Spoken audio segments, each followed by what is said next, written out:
so far, what have we raised that is of interest, or do you want to question a bit more, or any other things that you want to know?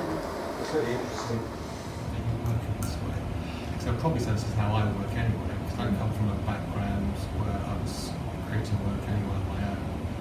I do solo work, I do one-to-one work. So I kind of came on this MA just to probably get to a point where I could articulate the reasons behind the work and maybe do a PhD afterwards, and that's the reason why I'm here.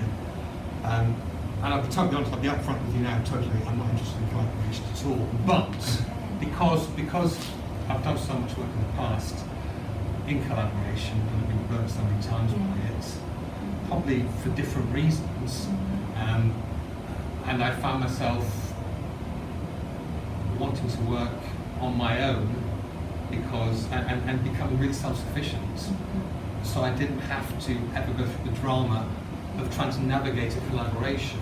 So being on this particular part of the MA now, this module, is kind of like, I'm being okay, what's going on here, and collaborate, but I've got to sit here and go through this process. So what you're talking about is really interesting, because last week was a very different, it was a really nice guy, just talking about his in a very sort of, talking about collaboration in the way you'd expect a lecture to go, about collaboration, about what happened here, what happened there, why this happened. You're talking about it in a very different way, which is really exciting,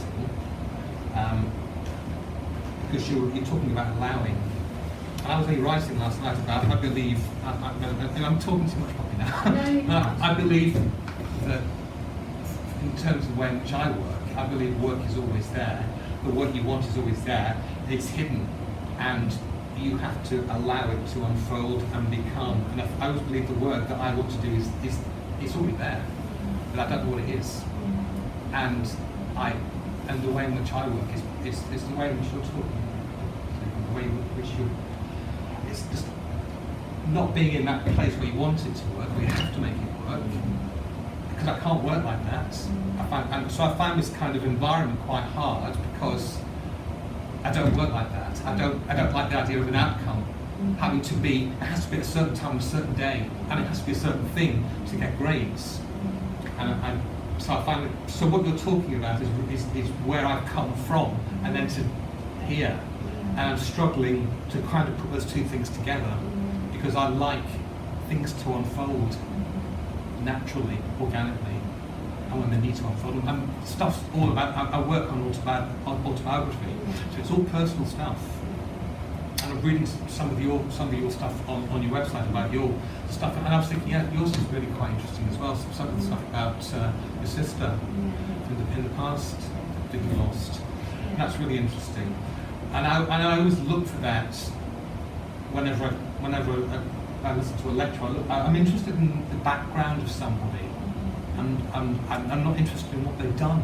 I'm interested in why they do it and how they got there. And the way in which you're talking now is really interesting. So I'm so glad I came, because I'm not feeling that well today, so I'm so glad I came today, because you've actually, it doesn't answer questions, but it kind of backs up my belief in the way in which I work. So it's exciting. Yeah, it does, and I can understand this solo journey, because I've done that. I came into performance work quite late. I was in my late 20s when I trained, and then so there were usually you would make a group from college or uni. You'd have a dance group. I've done all that. You'd have all that, but there was no. I didn't have many people. There wasn't anybody to play with, if you like. So I ended up on a solo route, but I couldn't make theatre work without the team. I needed a director, I needed a writer, and if I wanted all the bells and whistles as well, I needed the lighting design, everything. So I got my fingers burnt in many respects, but I think it was more with the funders and because you're producing work that in those days, in the 90s, was a little bit near the edge, and like you can't go, oh my God. Nowadays it would be, if I was making that work now, it would probably, be okay. So it's something about the artist being out of time as well, or before time. So when you're in an experimental, interactive space with trust, then, you know, all of those things that you know about, like I've said, there's no point in us applying to the Arts Council for this, because first question, what are you going to do? The answer is, don't know. Like, get 0 out of 10 for that. Yeah. So, you know... And how's it going to impact on the community? That's the other thing, isn't it? Those outcomes, So that's the worry, isn't it? It really constricts the way in which you work, and it puts constraints there, and you have to walk particular pathways to get to where you want to get to. And that's, I find that totally, I've tried the arts sort of funding kind of thing, and I can't fit there because I don't work for that reason. I work because I need to do the work because it needs to come out. It's like it has to come out, and it comes out when it's ready. Yeah. And then there's the other side of it, that we all need to earn a living. So we have to do a job, and you know, we have to go to work. So it's all very well me sitting there saying, well, I just do what I want. Well, I have to earn a living still, because I'm a WASPy woman, so you know, I don't get my pension at the time that I was meant to get it. So there are other jobs that you do, there are other things that you do which form a backdrop to this space.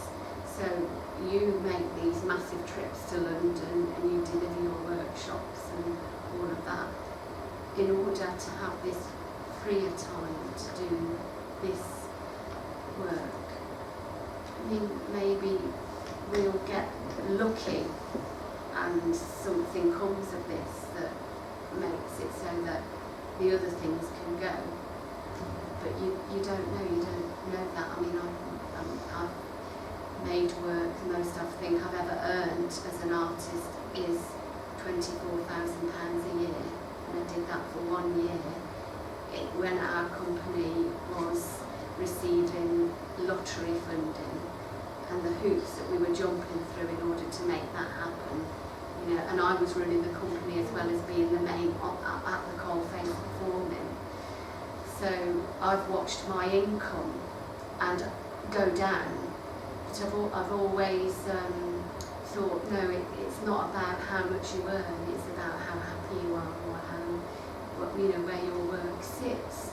So yes, I've gone back and done supply teaching, yes, I've done odd jobs, and now I'm earning a little bit as a counsellor because I stood for election last year, and that's a totally different world to be in, the political world, which was informed by an artistic journey, and I'm scrambling to stand up for the arts within that kind of context. So, you know, what you're seeing today of us two is not just this is us, but then there's us in other worlds as well.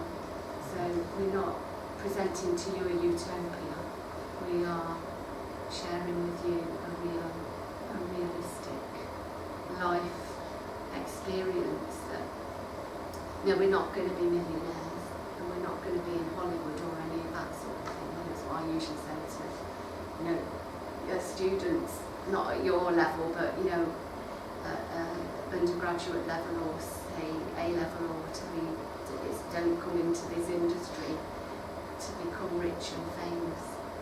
That's for the lucky people and the people who are connected with.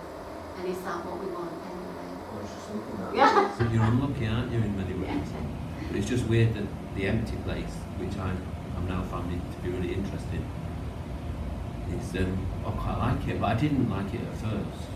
Like, I mean, well anyway, like you said, we've got our normal life, so to speak, and then we've got this pocket of this experiment that we're doing that survives in that place. But I personally am finding it richer and richer,